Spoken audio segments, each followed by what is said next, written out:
समजा मी असं म्हटलं की आपण जे मोठमोठे ध्येय ठरवतो ना, तीच आपल्या अपयशाची सगळ्यात मोठी अडचण असू शकते. साहजिकच आहे. ऐकून थोडं विचित्र वाटेल सुरुवातीला. अगदी. म्हणजे आपण लहानपणापासून हेच ऐकत आलोय की नेहमी मोठी स्वप्न पहा, मोठी ध्येय ठेवा. हो ना. पण आज आपण यशाचे हे सगळे जुने नियम थोडे मोडून काढणार आहोत.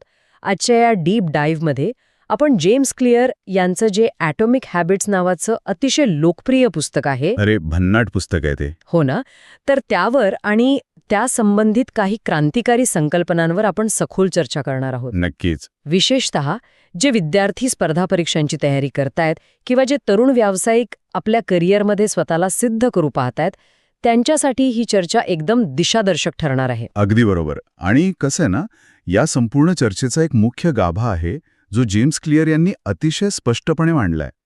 कोणता? ते म्हणतात की आपण आपल्या ध्येयांच्या पातळीपर्यंत पोहोचत नाही, तर आपण आपल्या सिस्टम्सच्या म्हणजेच आपल्या दैनंदिन प्रक्रियेच्या पातळीवर घसरतो. अरे वा! म्हणजे you do not rise to the level of your goals, you fall to the level of your systems. हो.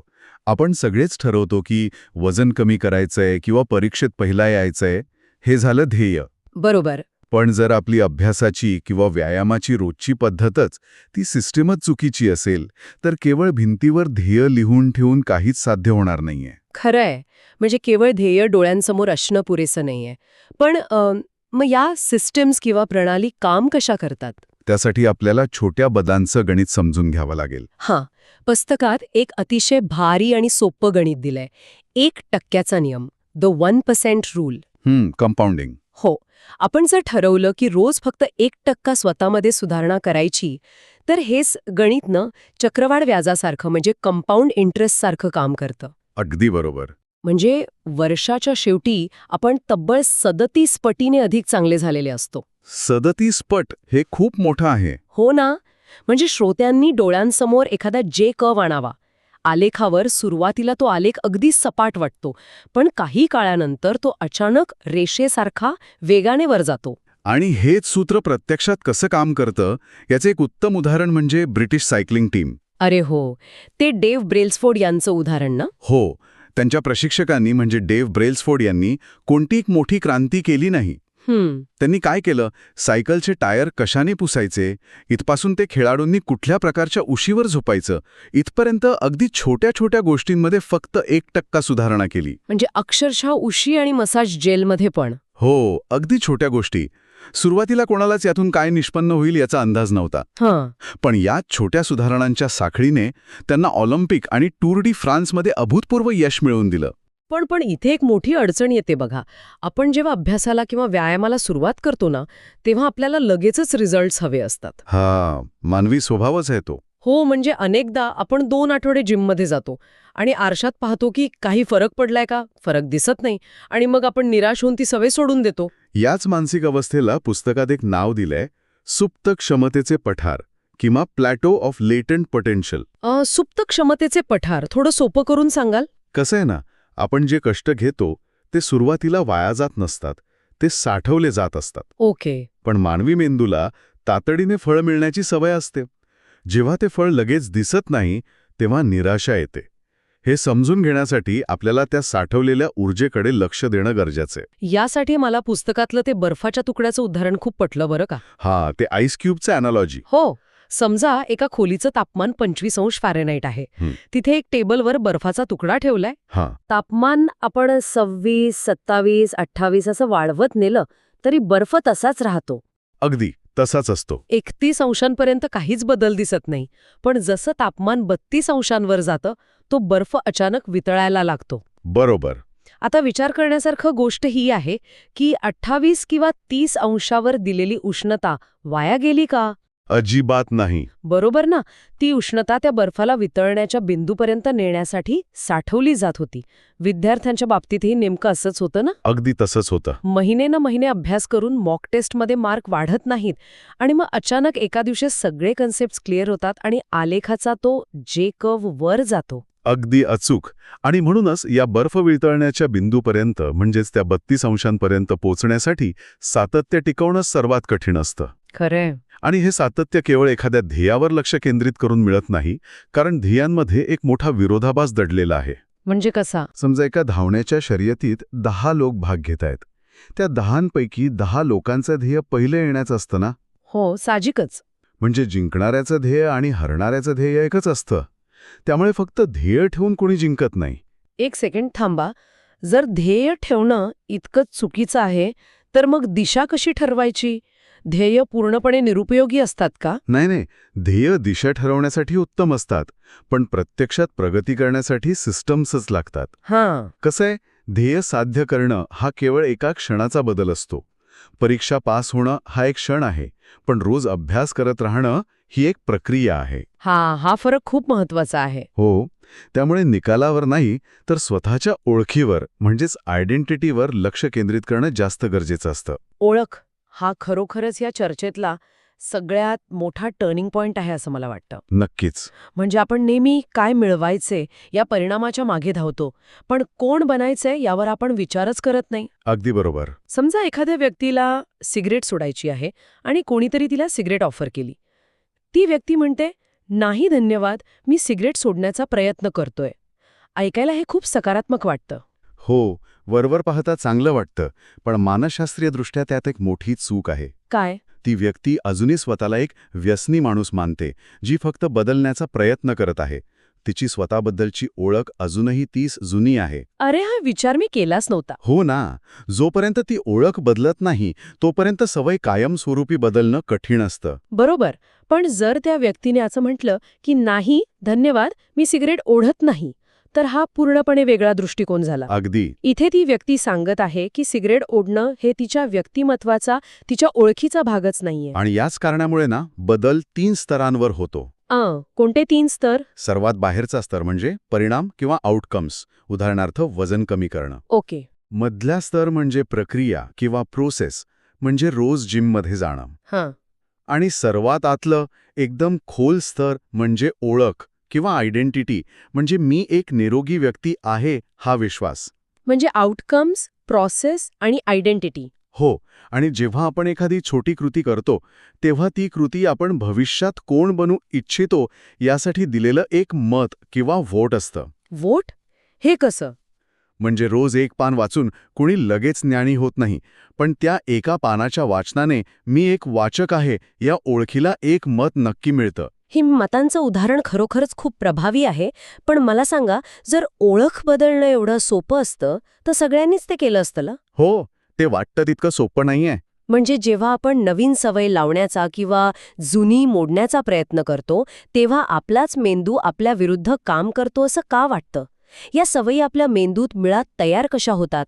इथेच जीवशास्त्र आणि मानसशास्त्र एकत्र येतात. कसे ना, सवयी या केवळ इच्छाशक्तीवर अवलंबून नसतात. त्यामागे एक पूर्णपणे जैविक प्रक्रिया असते. कोणतीही सवय ही 4 टप्प्यांच्या एक लूपमधून जाते, ज्याला हॅबिट लूप म्हणतात. ओके.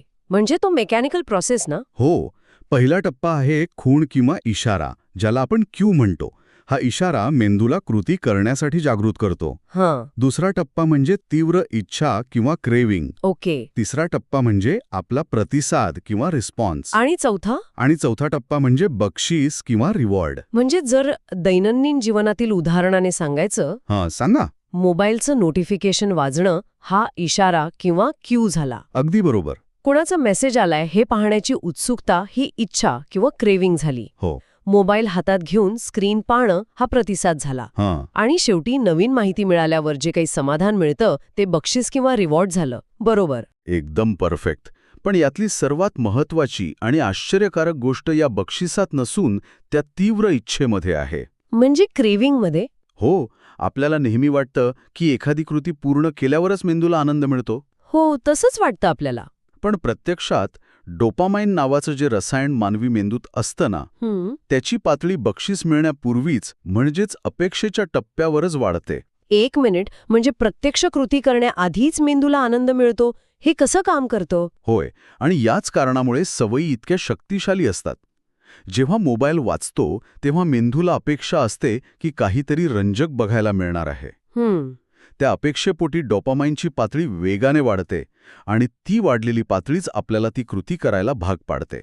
अरे वा. उत्क्रांतीच्या काळात जेव्हा मानव शिकार करत असे तेव्हा फळ किंवा शिकार मिळेल या अपेक्षेनेच त्याला चालत राहण्याची ऊर्जा मिळत असे.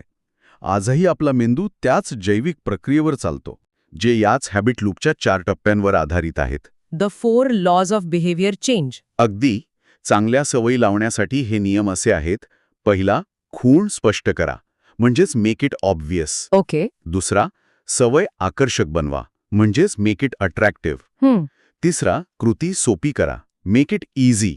आणि चौथा, ती समाधानकारक बनवा, म्हणजे मेक इट सॅटिस्फाईंग. आणि वाईट सवयींसाठी? वाईट सवयी मोडण्यासाठी हेच नियम अगदी उलटे करायचे असतात. म्हणजे खूण लपवणे, ती अनाकर्षक करणे, कृती अवघड करणे आणि असमाधानकारक करणे. अगदी बरोबर. हे नियम ऐकायला खूप तार्किक वाटतात, पण प्रत्यक्षात अंमलात आणताना एक मोठा गोंधळ उडतो. तो कसा काय? म्हणजे आपण अनेकदा ठरवतो की मी उद्यापासून अभ्यास करणार किंवा मी रोज व्यायाम करणार, पण तो उद्या कधी उजाडतो आणि कधी संपतो हेच समजत नाही. या स्पष्टतेच्या अभावामुळेच आपण मागे पडतो ना? हो, आणि म्हणूनच इम्प्लिमेंटेशन इंटेन्शन नावाची एक अतिशय प्रभावी संकल्पना इथे वापरता येते. Implementation intention. हो. मी अभ्यास करणार हे खूप संदिग्ध आहे. मेंदूला स्पष्ट सूचना लागत असते. त्याऐवजी मी संध्याकाळी 6 वाजता माझ्या लायब्ररीतील टेबलवर 2 तास गणिताचा अभ्यास करणार हे सूत्र वापरून पहा. अरे वा, म्हणजे वेळ, जागा आणि कृती. अगदी. वेळ, जागा आणि कृती स्पष्टपणे ठरलेली असल्यावर निर्णय घेण्यासाठी मेंदूला ऊर्जा खर्च करावी लागत नाही. हे खूपच व्यावहारिक आहे. आणि याच्याशी जोडलेली एक भन्नाट संकल्पना मला खूप आवडली.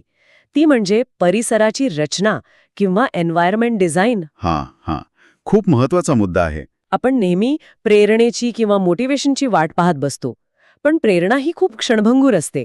आज असते, उद्या नसते. अगदी खरे. त्यापेक्षा आपला परिसर असा का डिझाईन करू नये जिथे चांगल्या सवयी आपोआप घडतील? नक्कीच. कारण सभोवतालचा परिसर हा मानवी वर्तणुकीला आकार देणारा एक अदृश्य हात आहे. आपण नेहमी स्वतःच्या नियंत्रणावर विश्वास ठेवतो, पण परिसराचा प्रभाव त्याहून कितीतरी मोठा असतो. जर अभ्यासावर लक्ष केंद्रित करायचं असेल तर मोबाईल केवळ सायलेंट करून उपयोगाचा नाही. मग काय करायचं? तो दुसऱ्या खोलीत ठेवणं किंवा इंटरनेट बंद ठेवणं गरजेचं आहे. याला घर्षण किंवा फ्रिक्शन वाढवणं म्हणतात. वाईट सवय करण्यामध्ये जितके जास्त अडथळे असतील तितकी ती सवय मोडायला सोपी जाते. आणि चांगल्या सवयींसाठी हेच फ्रिक्शन कमी करायचं. अगदी. म्हणजे जर रोज सकाळी धावायला जायचं असेल तर रात्रीच शूज आणि ट्रॅक पॅन्ट समोर काढून ठेवायचे, जेणेकरून सकाळी उठल्यावर विचार करत बसावं लागणार नाही. बरोबर. किंवा जास्त फळं खायची असतील तर ती फ्रीजच्या मागच्या बाजूला लपवून ठेवण्याऐवजी समोर टेबलवर बाउलमध्ये ठेवायची.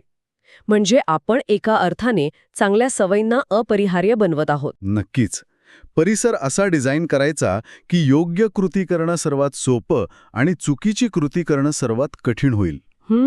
पण इथे मला खरोखर एक प्रश्न विचारायचा आहे. विचारा ना. समजा मी शूज समोर ठेवले, मोबाईल दुसऱ्या खोलीत ठेवला, सगळा परिसर अनुकूल केला, तरीही सुरुवातीला नवीन सवय अंगीकारताना तो शूज पायात घालण्याचा जो मानसिक कंटाळा येतो तो असतोच ना? हो, तो सुरुवातीचा रेझिस्टन्स असतोच. मग यावर मात करण्यासाठी पुस्तकात 2 मिनिटांचा नियम दिलाय, 2 मिनिट रूल. कोणतीही नवीन सवय फक्त 2 मिनिटात करता येईल इतकी लहान करा. पण मला प्रामाणिकपणे सांगा, फक्त 2 मिनिटं जिममध्ये जाऊन किंवा फक्त एकच पान पुस्तक वाचून कोणाची परीक्षा पास होणार आहे का? हे स्वतःला फसवल्यासारखं वाटत नाही का? हा प्रश्न खूप स्वाभाविक आहे. म्हणजे वरवर पाहता 2 मिनिटाचा नियम खरोखरच हास्यास्पद वाटू शकतो कोणालाही. हो ना. पण यामागील मानसशास्त्र खूप सखोल आहे. कसं आहे, या नियमाचं मूळ उद्दिष्ट पूर्ण व्यायाम करणं किंवा पूर्ण पुस्तक वाचणं हेच नाहीच मुळी. मग काय आहे? याचं उद्दिष्ट आहे ती सवय अस्तित्वात आणणं.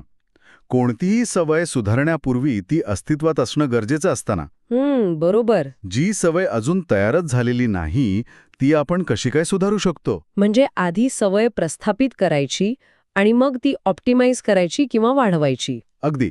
जेव्हा आपण सलग महिनाभर रोज फक्त 2 मिनिटांसाठी जिममध्ये जातो किंवा फक्त योगा मॅट अंथरून त्यावर उभे राहतो, तेव्हा आपले स्नायू कदाचित बळकट होत नसतील, पण आपली ओळख नक्कीच बळकट होत असते. अरे वा, पुन्हा ओळख. हो.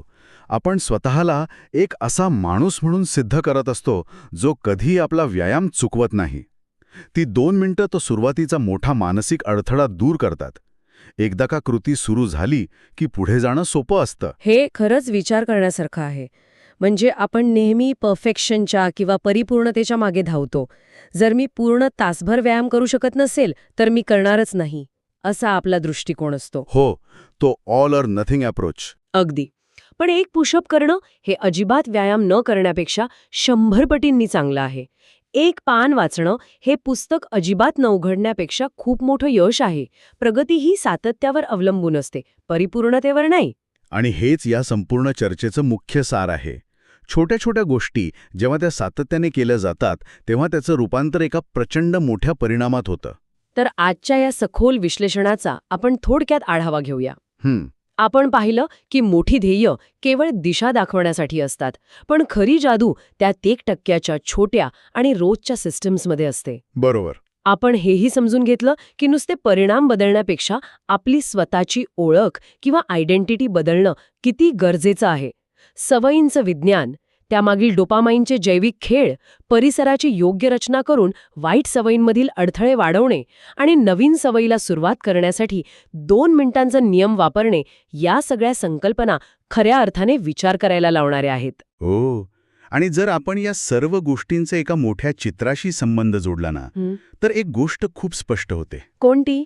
सवयी या केवळ वजन कमी करण्यासाठी, जास्त पैसे कमवण्यासाठी किंवा परीक्षेत चांगले गुण मिळवण्यासाठी नसतात. सवयी ह्या केवळ काहीतरी मिळवण्यासाठी नसतात, तर आपण आयुष्यात कोण बनतो यासाठी असतात. आपल्या रोजच्या छोट्या सवयीच शेवटी आपलं चारित्र्य आणि आपलं अस्तित्व घडवत असतात. एकदम खरंय.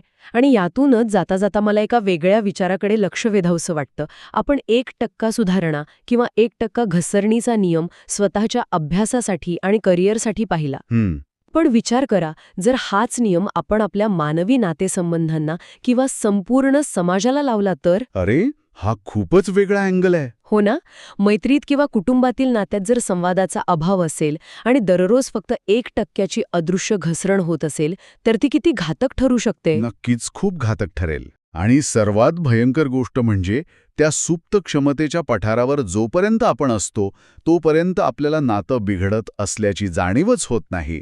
जेव्हा ते पठार संपतं आणि नातं कायमचं तुटण्याच्या वेशीवर येतं तेव्हाच आपल्याला त्या 1% घसरणीचा तो मोठा धक्का जाणवतो. हां, विचार करायला लावणारा प्रश्न आहे हा. हा एक असा प्रश्न आहे ज्यावर मनन होणं नक्कीच गरजेचं आहे. तेव्हा श्रोत्यांनो, विचार करत रहा आणि शिकत रहा.